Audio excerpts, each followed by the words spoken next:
కాబట్టి ఈరోజు మనము ఈ మాట చదువుకుంటాం. పేతురు రాసిన మొదటి పత్రిక 1వ అధ్యాయము 5వ వచనంలో అందరూ కూడా కలిసి చదివితే అక్కడ రాయబడినటువంటి మాటలు మనం చూస్తాము కదా.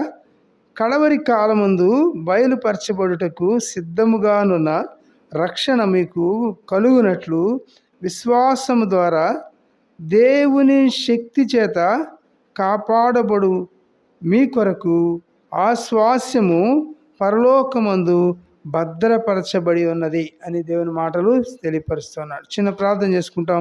ప్రభు యొక్క సహాయం నిమిత్తం కొరకై పరిశుద్ధుడా, ప్రేమ కలిగిన తండ్రి, కృప కలిగిన దేవా, మీకు వందనాలు స్తోత్రాలు చెల్లించుకుంటున్నాం. ఈ దినం ప్రభు మా కొరకై ప్రభు మరణమును సమాధిని జయించి తిరిగి లేచిన ప్రభు దినం, విశ్రాంతి దినం బట్టి మీకు వందనాలు స్తోత్రాలు. ఇటు దినమును ప్రభా నైనా మీకు ప్రభు ఆరాధన వర్తమానంలో గడిచుండగా మీరే తోడుగుని సహాయం చేయండి. ప్రభా తండ్రి, నిలబడి మీ దాసుని మీ ఆత్మతో నింపండి. మీ నోటి పూరగా వాడుకుని మీరే మహిమ ఘనత ప్రభావాలు పొందండి. ప్రభా మీరే దయ చూపించండి.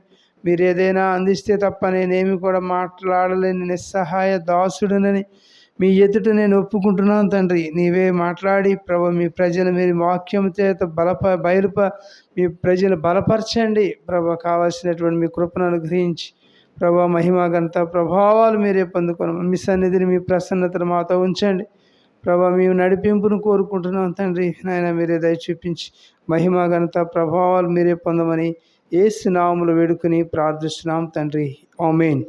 కాబట్టి మనం చదువుకున్నటువంటి లేఖన భాగంలో మన ప్రభు ఆయన శక్తి చేత కాపాడబడుతున్నాం. కాబట్టి మనం తీసుకునే ఆహారాన్ని బట్టో మనం తీసుకునేటువంటి దాన్ని బట్టో ఎంత మాత్రం కూడా కాదు. కానీ మన ప్రభువుని గురించి అక్కడ రాయబడినటువంటి మాటలు చూస్తే మరి అక్కడ మొదటి నుంచి కూడా మనం చూసినప్పుడు అక్కడ భాగంలో కడవరి కాలమందు బయలుపరచబడుటకు సిద్ధముగానున్న రక్షణ. కాబట్టి ఈ యొక్క రక్షణ దేవుడు మనకి ఏం చేస్తూ వచ్చారంట, ఈ యొక్క కడవరి కాలంలో దేవుడు మనకి ఈ రక్షణ మనకు సిద్ధపరిచినటువంటి దేవుడు ఉన్నాడు.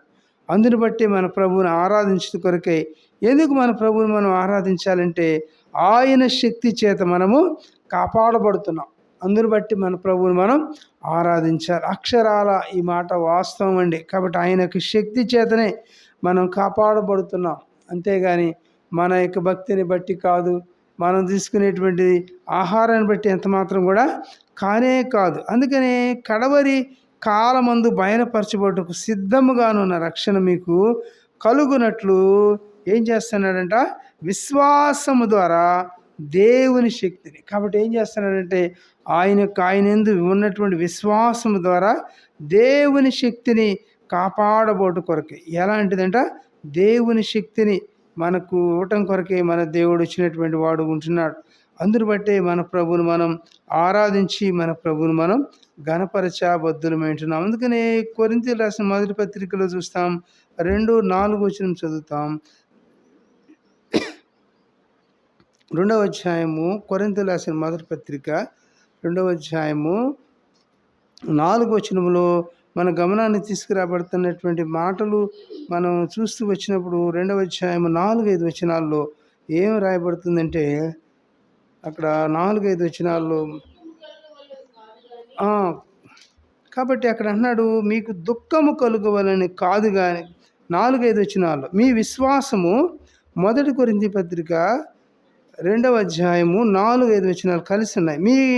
మీ విశ్వాసము మనుషుల జ్ఞాపకమునకు ఆధారం చేసుకొనక దేవుని శక్తిని ఆధారం చేసుకుని ఉండవలనని నేను మాట్లాడినను, సువార్త ప్రకటించినను, జ్ఞానయుక్తమైన తీయని మాటలను వినియోగింపక పరిశుద్ధాత్మయు దేవుని శక్తియు కనుపరుచు దుష్టాంతరములనే వెలిగించింది. కాబట్టి వాటి ద్వారానే ప్రభు అయిన యేసుక్రీస్తు వారు మాట్లాడుతూ వచ్చారంట. కాబట్టి దేవుని శక్తిని ఆధారం చేసుకోవాలి. కాబట్టి మన శక్తి ఎంతకాలం ఉంటుంది, మన బలము మన తెలివితేటలు ఎంతవరకు ఉంటాయి. అందుకని అపోస్తలుడైన పౌలు గారు ఈ కొరింథీ సంఘానికి రాస్తూ వారు చెప్తున్నటువంటి మాట, మీ విశ్వాసము మనుషుల వలన జ్ఞానమును ఆధారం చేసుకొనక. కాబట్టి మీ విశ్వాసం అనేది మనుషుల జ్ఞానాన్ని ఆధారం చేసుకున్నది ఎంత మాత్రం కూడా కాదు. కాబట్టి మనుషులు మనం ఆధారం చేసుకోకూడదు.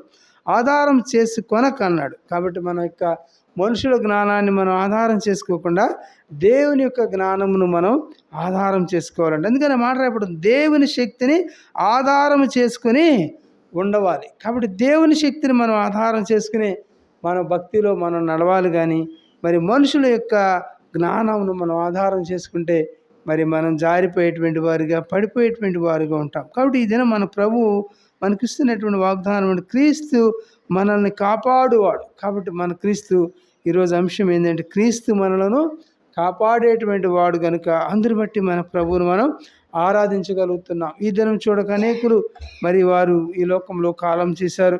అయితే దేవుని యొక్క కృపను బట్టి, దేవుని యొక్క దయను బట్టి ఆయన నిన్ను నన్ను కూడా ఎంతవరకు కూడా ఈ సజీవుల దేశంలో ఉంచినాడు. అందుని బట్టి మన ప్రభువుని మనం ఆరాధించాలి. ఎందుకంటే దేవుని శక్తిని ఆధారం చేసుకొని ఉండవాలి. మనం ఎవరిని ఆధారం చేసుకోవాలండి? ఈ లోకంలో మనుషుల్ని ఆధారం చేసుకోవద్దన్నాడు. రెండవదిగా చూస్తే దేవుని శక్తిని ఆధారం చేసుకుని వల్లని నేను మాట్లాడినా, కాబట్టి ప్రభు అయిన యేసుక్రీస్తు వారు ఆయన మాట్లాడినా కూడా, మరి సువార్తను ప్రకటించినా కూడా జ్ఞానయుక్తమైన తీయని మాటలను వినియోగింపక. కాబట్టి ఈనాడు అనేకులు ఎలా ఉన్నారంటే తీయని మాటలు చెప్తారు. జ్ఞానము, లోక జ్ఞానంతో, మనుషుల జ్ఞానంతో తీయని మాటలు వినియోగింపక అని రాయబడుతుంది.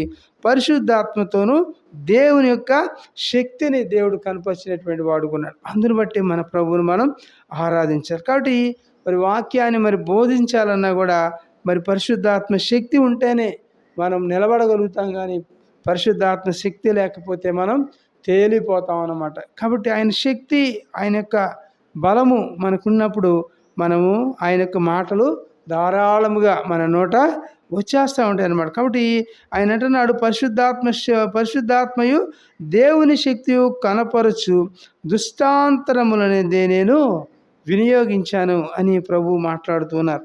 కాబట్టి మొదటి తలంపులో మనం చూసినప్పుడు, మరి పేతురు రాసిన మొదటి పత్రికలో మనం చూసినటువంటి మాటలు, మరి మన గమనాన్ని తీసుకొస్తున్నటువంటి మాటలు చూసాం కదా. మొదటి అధ్యాయము 5వ వచనంలో చివరి భాగం మనం చదువుతాం.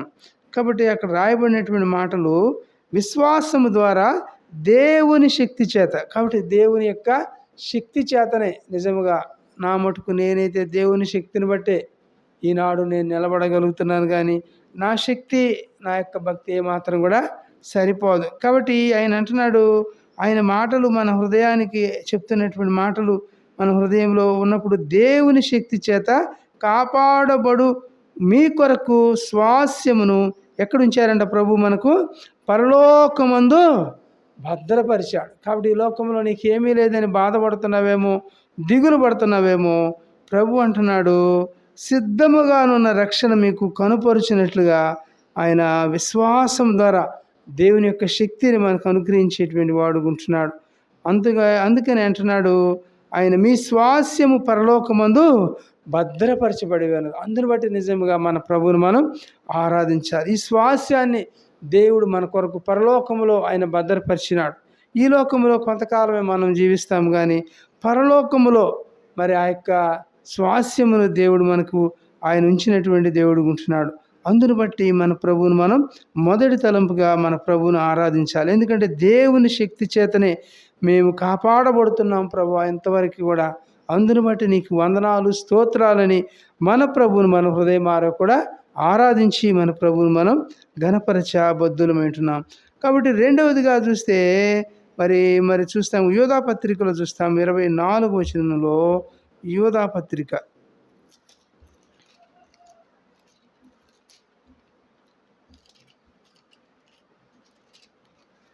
24వ వచనంలో ఏం రాయబడుతున్నదంటే, త్రొట్టిల్లకుండా మిమ్మల్ని కాపాడుటకును తన మహిమ ఎదుట ఆనందముతో మిమ్మను నిర్దోషులుగా నిలవబెట్టుటకును శక్తిగల మన రక్షకుడైన అద్వితీయ దేవునికి మన ప్రభు అయిన యేసు క్రీస్తు ద్వారా మహిమయు మహత్యమును ఆధిపత్యమును అధికారమును యుగ యుగములకును అలాగే పూర్వమును ఇప్పుడు సర్వయుగములకును కలుగునుగాక, ఆమేన్ అని రాయబడతాను. కాబట్టి రెండవదిగా తలంపులో మనం చూస్తే, తొట్టిల్లకుండా దేవుడు నిన్ను నన్ను ఎంతవరకు కూడా కాపాడుతూ వచ్చాడు. 2024 సంవత్సరం అంతా కాపాడాడు.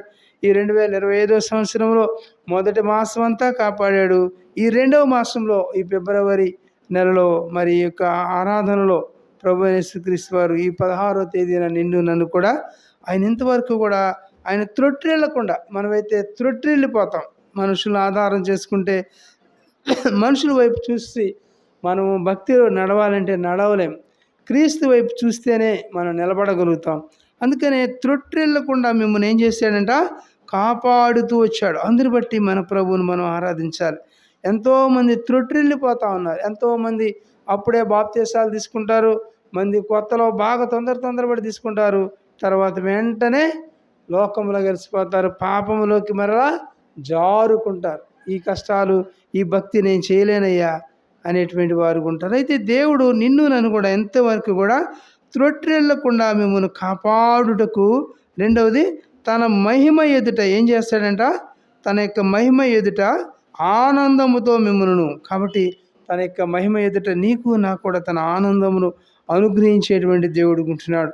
అందుకనే నిర్దోషులుగా నిలబెట్టాడు. కాబట్టి మనమేనా నిర్దోషులమా?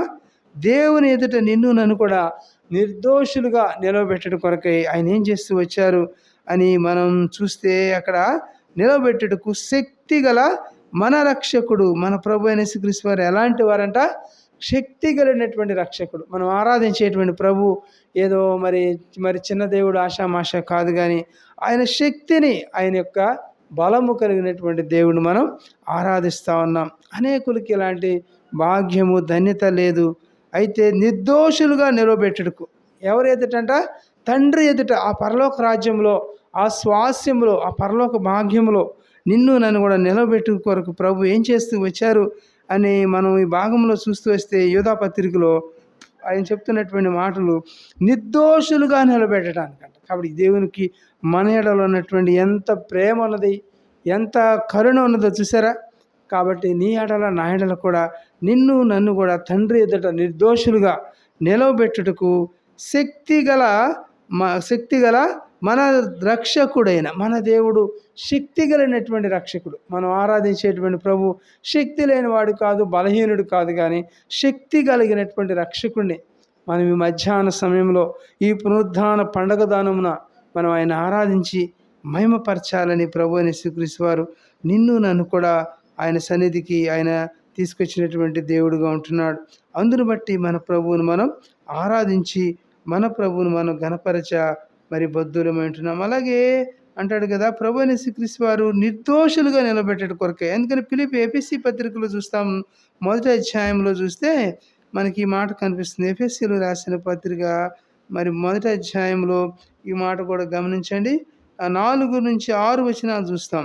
మొదటి అధ్యాయము 4-6 వచనం చూస్తే, ఎట్లనగా తన ప్రియుని యందు తాను ఉచితముగా మనకు అనుగ్రహించిన తన కృపామహిమకు కీర్తి కలుగునట్లు తన చిత్త ప్రకారమైన దయా సంకల్పము చొప్పున యేసుక్రీస్తు ద్వారా తనకు కుమారులుగా స్వీకరించుటకై మనలను ముందుగా తన కోసరము నిర్ణయించుకుని మనము తన ఎదుట పరిశుద్ధులమును నిర్దోషులమునై ఉండవలనని జగత్పునాది వేయబడక మునిపే ప్రేమ చేత ఆయన క్రీస్తులో మనలను ఏర్పరచుకున్నాడు. చూసారు ఎంత గొప్ప ప్రణాళిక ఉన్నదో మన ఎడల.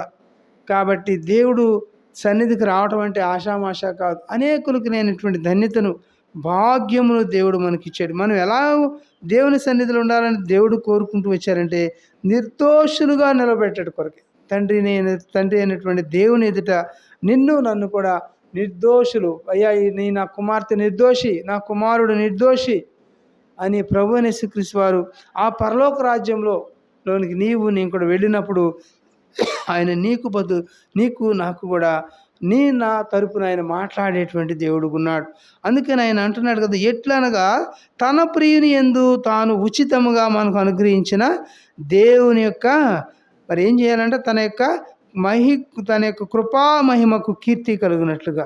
కాబట్టి తన ప్రియుని యందు అక్కడ రాయబడినటువంటి మాటలు చూస్తే, తన ప్రియుని యందు తాను ఉచితముగా మనకు అనుగ్రహించిన తన కృపా మహిమకు కీర్తి కలుగునట్లుగా. కాబట్టి ఆయన యొక్క ఆయన యొక్క కృపకు, ఆయన యొక్క మహిమకు ఏమి రావాలని కోరుకున్నాడంటే, నీ నుంచి నా నుంచి కీర్తి రావాలి, ఘనత రావాలి అని ప్రభు అయిన యేసుక్రీస్తు వారు ఎంత గొప్ప సంకల్పం కలిగి ఉన్నాడు చూసారా. మనము కూడా మన బిడ్డలు మా బిడ్డలు ఎంతో ప్రయోజకులైతే వారి మూలకంగా నీకు కీర్తి వస్తుంది గ్రామంలో, అలాగే రాష్ట్రంలో, దేశంలో కదా. కాబట్టి వారి మూలకంగా మనకు కీర్తి వస్తుంది. అట్టి విధంగా మన బిడ్డలను కూడా మనము దేవుని యొక్క కృపా మహిమకు కీర్తి కలిగినట్లు తన చిత్త ప్రకారమైన దయా సంకల్పం చెప్పరు. దేవుని ఎవరి చిత్తం అంట?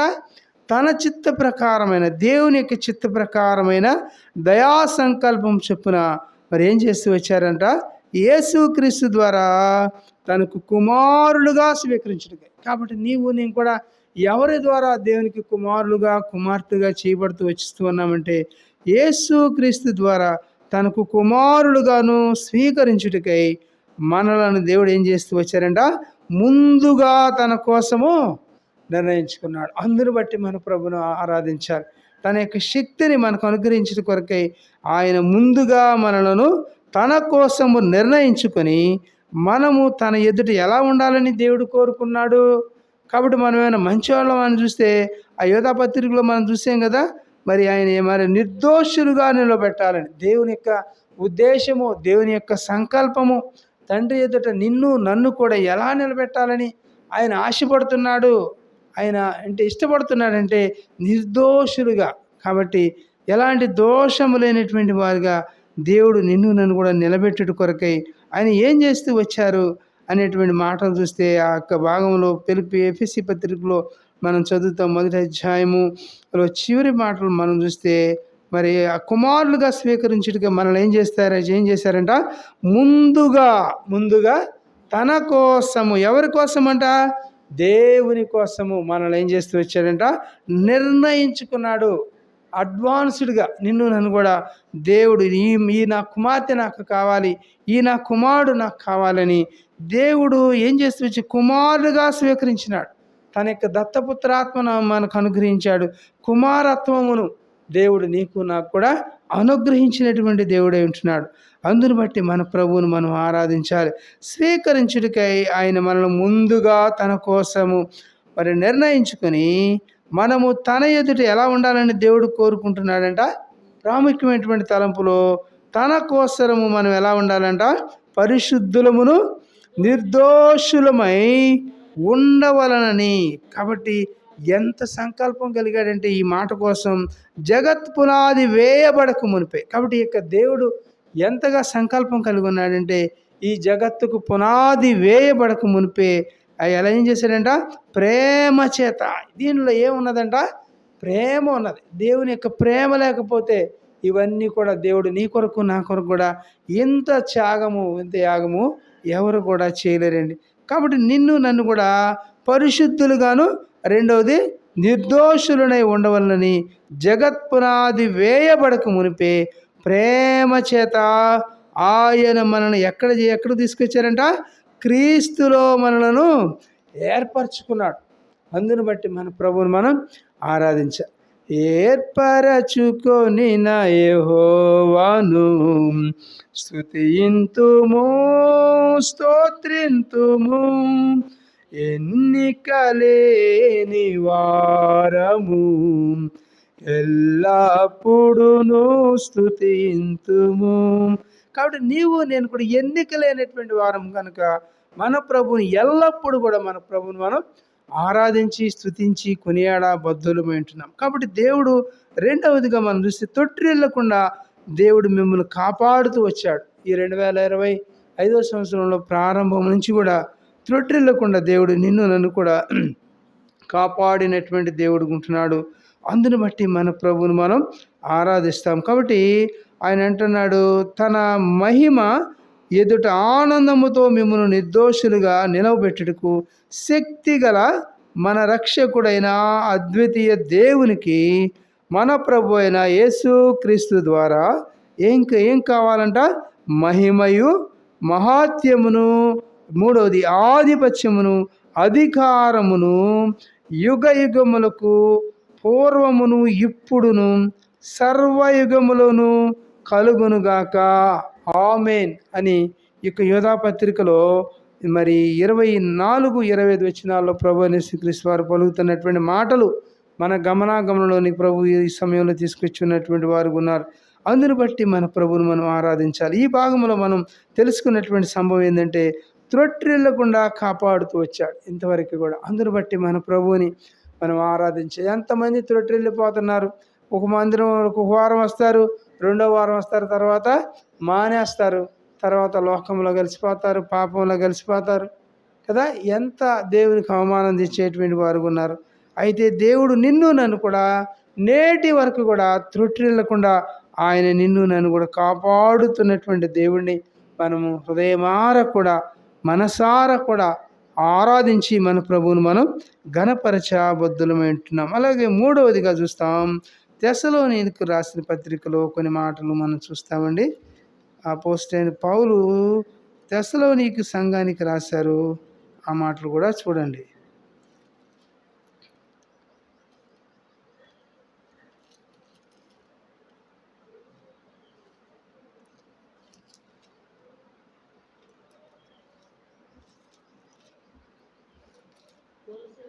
తెస్సలోనికీయులకు రాసిన పత్రికలో రెండవ తెస్సలోనికీయుల పత్రిక 3:3. కాబట్టి ఇక్కడ అంటున్నాడు, ప్రభు ఎలాంటి వాడు, మన ప్రభు అనేటువంటి మాటలు మనం గమనంలో తీసుకొస్తున్నప్పుడు, ప్రభు మనం ఆరాధించేటువంటి ప్రభు ఎలాంటి వారిని మనం ఆరాధిస్తున్నాము అనేటువంటి మాటలు మన గమనాన్ని తీసుకొస్తే, ప్రభు ఎలాంటి వాడంట. కాబట్టి తెస్సలోనికీయులకు రాసిన రెండో పత్రికలో ప్రభు మన గమనాన్ని తీసుకొస్తున్నాడు.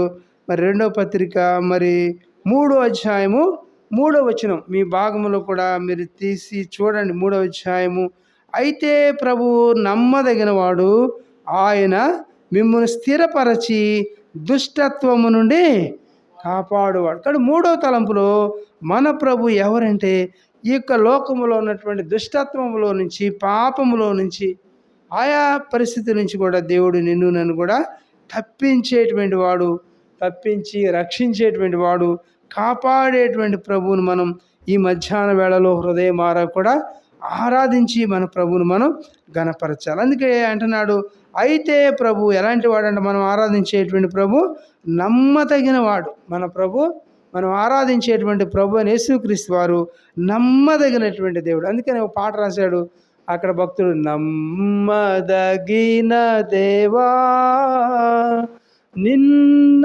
నేడు నిరతము, నమ్మదగిన దేవా నిన్న నేడు నిరతము, ఏకరీతిగా నున్నా నిన్ను నేను కొలుతును. కాబట్టి మనం ఆరాధించేటువంటి మన ప్రభు అయిన యేసుక్రీస్తు వారు ఏకరీతిగా ఉన్నాడు, ఒకటే రీతిగా ఉన్నటువంటి దేవుడు. ఆయన నమ్మదగినటువంటి దేవుడు మన ప్రభు. అయితే అని రాయబడుతుంది. అయితే ప్రభు ఎవరంట, నమ్మదగినటువంటి వాడు. నీవు నేను నమ్మదగినటువంటి వారం కదా. ఈనాడు అనేకులు నేను కూడా చూస్తున్నప్పుడు, లోకంలో మనుషులు నమ్మదగినటువంటి వారు ఎవరు కూడా లేరు. కాబట్టి ఇట్టి నమ్మకము కలిగినటువంటి ప్రభువుని మనం విడిచిపెట్టొద్దు సుమా. ఇట్టి ప్రభువుని మన హృదయంలో మన ప్రభువుని ఉంచుకుని మన ప్రభువుని హృదయమార కూడా ఆరాధించాలి. ఆరాధించి మన ప్రభువుని ఘనపరిచినప్పుడు దేవుడు నీ ఆత్మ ద్వారా ఆయన సంతోషించేటువంటి వారు ఉంటారు. అయితే ప్రభు ఎలాంటి వాడంట, నమ్మదగిన దేవుడని మరి ప్రభు చక్కగా చెప్తున్నారండి. కాబట్టి నీవు నేనైతే నమ్మదగినటువంటి వారం. మనము ఈరోజు మాట ఇచ్చి రేపు నెరవేర్చలేము. ఈరోజు చేస్తామంటాము, రేపు చేయలేము. ఈరోజు నేను వస్తానంటావు, నేను రేపు రాలేను, నాకు వేరే పని ఉంది, నేను రాలేకపోతున్నానని మనము మాట నెరవేర్చలేనటువంటి వారంగా ఉన్నాం.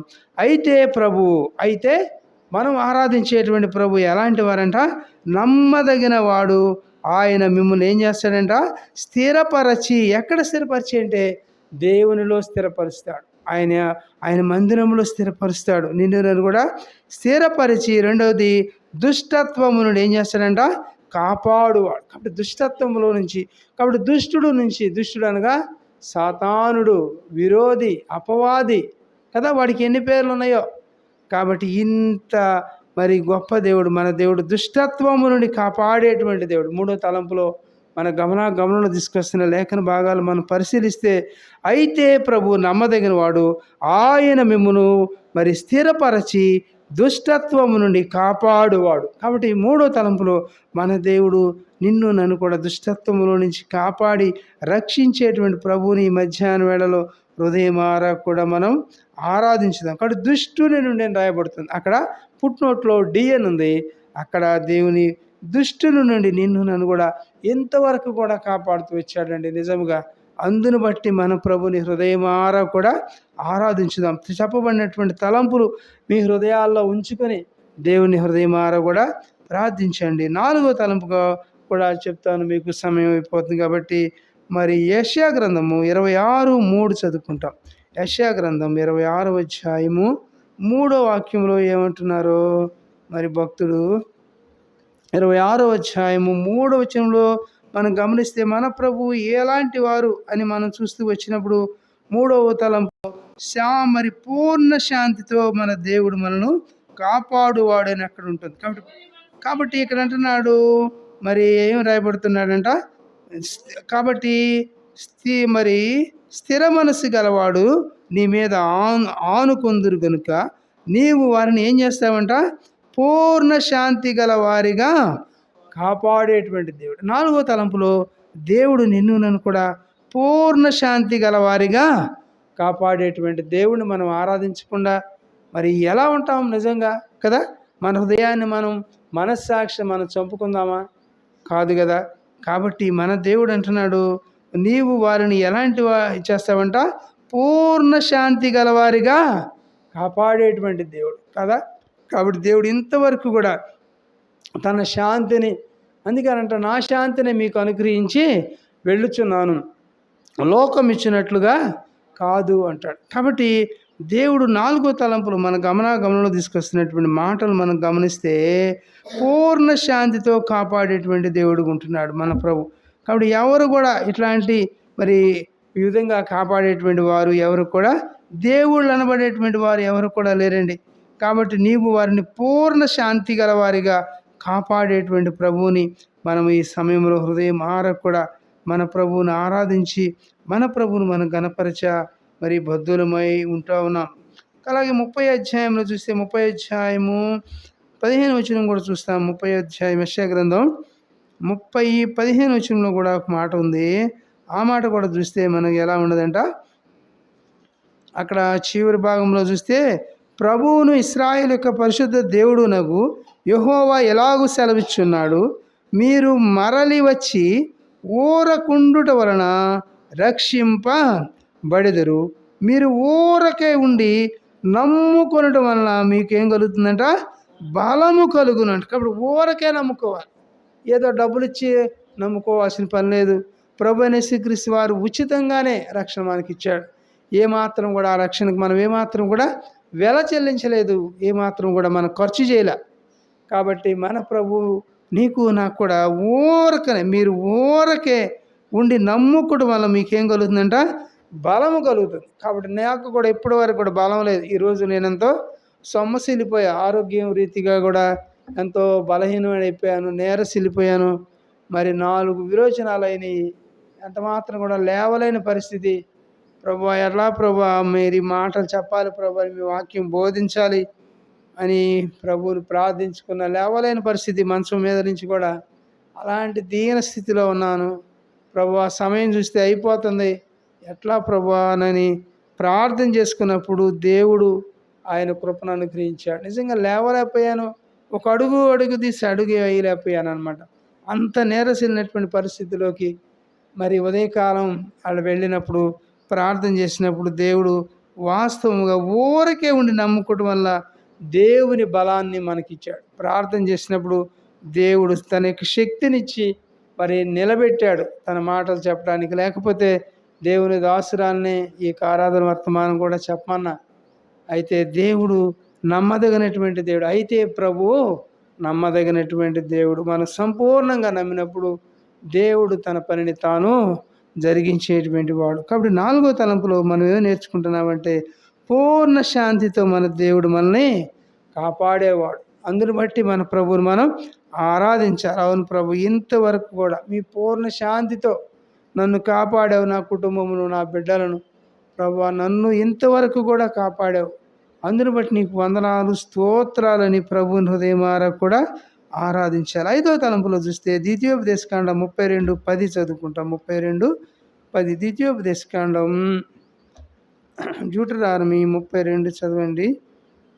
ద్వితీయోపదేశకాండం 32వ అధ్యాయము 10వ వాక్యం చదువుకుంటే, కాబట్టి ఇక్కడ అంటున్నాడు, అరణ్య ప్రదేశంలోను భీకర ధ్వని గల పాడైన ఎడారిలోను వాణ్ణి కనుగొని ఆవరించి పరామర్శించి తన కనుపాప వలె వారిని కాపాడాడు. కాబట్టి 4వ తలంపులో మన ప్రభు ఈ దినం మన అంశం ఏంటంటే, క్రీస్తు మిమ్ములను కాపాడువాడు అనేటువంటి టాపిక్లో 5వ తలంపుగా ప్రభు మన గమనంలో తీసుకొస్తున్నటువంటి లేఖన భాగం చూస్తే, కనుపాప వలె కాపాడువాడు. కాబట్టి మన యొక్క కనుగుడ్డుపై ఉన్నటువంటి కనుపాప మనల్ని ఎంతగా కాపాడుతుందంటే, మన యొక్క కను లోపల ఉన్నటువంటి కనుగుడ్డుకి ఎంత మాత్రం కూడా హాని చేయకుండా, ఎంత మాత్రం కూడా గాలి వచ్చినా, దుమ్ము రేగినా, ఏదైనా కూడా వస్తువు పొడుచుకోవాలని పెంచినా కూడా కను రెప్ప ఆటోమేటిక్గా ఆ కన్ను రెప్ప మూసేసుకుంటుంది అనమాట.